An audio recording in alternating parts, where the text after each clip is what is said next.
मैं पहले अपने ऑडियंस को आपके थ्रू आपकी अचीवमेंट और आपका जो एलआईसी का एक्सपीरियंस है उसके बारे में आपसे जानना चाहूँगा।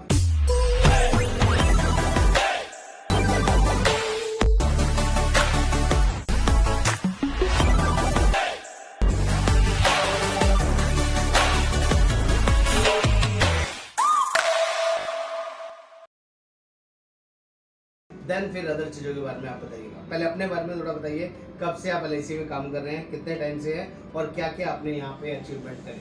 जी, योगेंद्र जी, मुझे एलआईसी के अंदर तकरीबन 16 साल हो गए हैं जी। और यहाँ पर कहते हैं कि कई बार बहुत बड़ी जर्नी अचानक से इत्तेफाक से चालू हो जाती है। जी। मैं जस्ट 12th पास करके कुछ काम धंधा ढूंढ रहा था जिससे मैं अपनी ग्रेजुएशन को में पॉकेट मनी अर्न कर सकूं। तो मुझे अचानक एक ऑप्शन मिला, मुझे एलआईसी के एक विकास अधिकारी मिले और उन्होंने मुझे एलआईसी एजेंसी के बारे में बताया। जी। और आप मानेंगे नहीं, जब मैंने उस एलआईसी एजेंसी कॉन्सेप्ट को समझा, क्योंकि ऑलरेडी मैं 1-1.5 साल मार्केटिंग में दे चुका था, तो मुझे वो कॉन्सेप्ट बहुत ही पसंद आया। मुझे ये चीज़ जान के बहुत बेहद खुशी हुई कि इस काम के दौरान ना मैं केवल पैसा कमाऊंगा, ना केवल मैं अपनी पॉकेट मनी करूंगा, इवन मैं जितना चाहूं उतना पैसा कमा सकता हूं। बहुत बढ़िया। और इसके साथ साथ मुझे मौका मिलेगा लोगों के साथ जुड़ने का, जी। लोगों के साथ लॉन्ग टर्म रिलेशन बनाने का। तो ये मेरा, आप कह सकते हैं कि मैं इस तरह का ही कोई काम ढूंढ रहा था और भगवान ने वो मेरी झोली में लाकर दे दिया।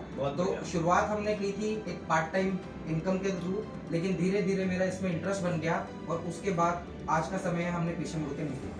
बहुत बढ़िया, आपने 16 साल इस इंडस्ट्री को दिए और अभी भी आप अच्छे से कार्यरत हैं।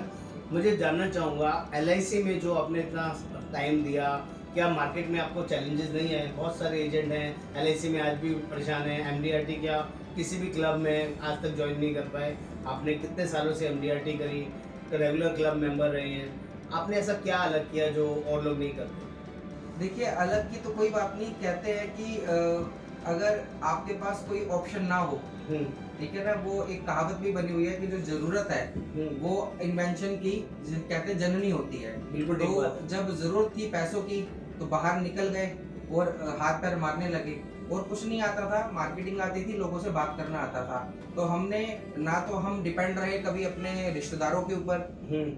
देख, आज जब भी हम इंश्योरेंस एजेंसी की बात करते हैं तो सबसे पहले लोगों को कहा जाता है कि आपको अपनी नेचुरल मार्केट, यानी रिश्तेदार, आस पड़ोस, फ्रेंड्स में उनको जाके बीमा देना है। 18 साल के बच्चे का ना तो कोई इतना बड़ा सोशल सर्कल था, ना ही हमारा कोई बहुत बड़ा रिलेशन सर्कल था। तो सिर्फ एक चीज आती थी, एक साल मार्केटिंग में ये सीखा था मैंने, यूरेका फोक से अपना करियर स्टार्ट किया था और उसमें सिर्फ एक ही चीज बताई गई थी कि आपको लोगों से अपनी बात कहनी है, हाँ या ना, आप उन पर छोड़ दीजिए। वेरी गुड जी। तो बस वहीं से हमने शुरुआत करी, लोगों से बात करी, हाँ मेहनत बहुत करी। ना सुनने की जो पेशेंस, इस बिजनेस को मैं अगर एक शब्द में डिस्क्राइब करूं, इंश्योरेंस बिजनेस को, वही लोग यहाँ पे कामयाब हैं जो ना सुनना जानते हैं और ना सुनने की पेशेंस रखते हैं। ध्यान दीजिएगा दोस्तों, बहुत सारे इंश्योरेंस एजेंट सिर्फ ना की वजह से नेगेटिव हो जाते हैं और दिस इज द पर्सन मोहित मेहता जो ना को पॉजिटिविटी में लेके आज एक बड़े मुकाम पे है। कई सालों से रेगुलर एमडीआरटी कर रहे हैं। अब आपसे जानना चाहूँगा कि आपने टाटा क्यों ज्वाइन किया, क्योंकि बहुत सारे एलआईसी एजेंट्स आज भी ये क्वेश्चन पूछते हैं, जब इतनी अच्छी इतनी बड़ी कंपनी के साथ मैं जुड़ा हुआ हूँ तो मैं टाटा क्यों ज्वाइन करूँ? और वैसे भी आपको पता है कि एक बंदा के पास अगर लाइफ का एक कोड है तो वो दूसरा कोड नहीं ले सकता, तो फिर भी आपने क्यों ज्वाइन किया? बिल्कुल ठीक कह रहे हैं योगिंदर जी। मैं सबसे पहले एलआईसी, जिसको हम अपनी माँ का भी दर्जा देते हैं, हमारी दूसरी माँ है। एक माँ ने हमें जन्म दिया, पाला, और दूसरी जो जवानी से लेकर अभी तक का सफर है, जिससे आज हमारा घर चल रहा है, वो केवल और केवल एलआईसी के कारण चल रहा है। तो एलआईसी को हम हमेशा सैल्यूट करते हैं। लेकिन जब हम अपने कस्टमर के पास जाते हैं तो कस्टमर जो होता है वो हमारे ऊपर ब्लाइंड फेथ करता है। कस्टमर ये मान के चलता है कि जो इंडस्ट्री के सबसे बेस्ट चीज अवेलेबल है वो हम उसको गाइड करेंगे। तो as a financial planner, as a customer well wisher, ये हमारा फर्ज होता है कि हम निरंतर प्रयास करते रहें कि मार्केट में क्या क्या चीज़ें नई आ रही हैं, ऐसी क्या ऑप्शंस अवेलेबल हैं जिससे मैं अपने कस्टमर्स का ज़्यादा से ज़्यादा बेनिफिट करवा सकता हूँ। तो इसी R&D के चलते हम हमेशा सीखते रहते हैं, चाहे उसमें म्यूचुअल फंड्स आए, चाहे उसमें हेल्थ इंश्योरेंस आए, चाहे उसमें जनरल इंश्योरेंस आए। तो लाइफ इंश्योरेंस के अंदर एलआईसी, जो कि एक महान संस्था है, लेकिन कहते हैं ना कि कोई भी इस दुनिया में परफेक्ट नहीं है, कुछ ना कुछ कमी हर जगह कहीं ना कहीं रह जाती है।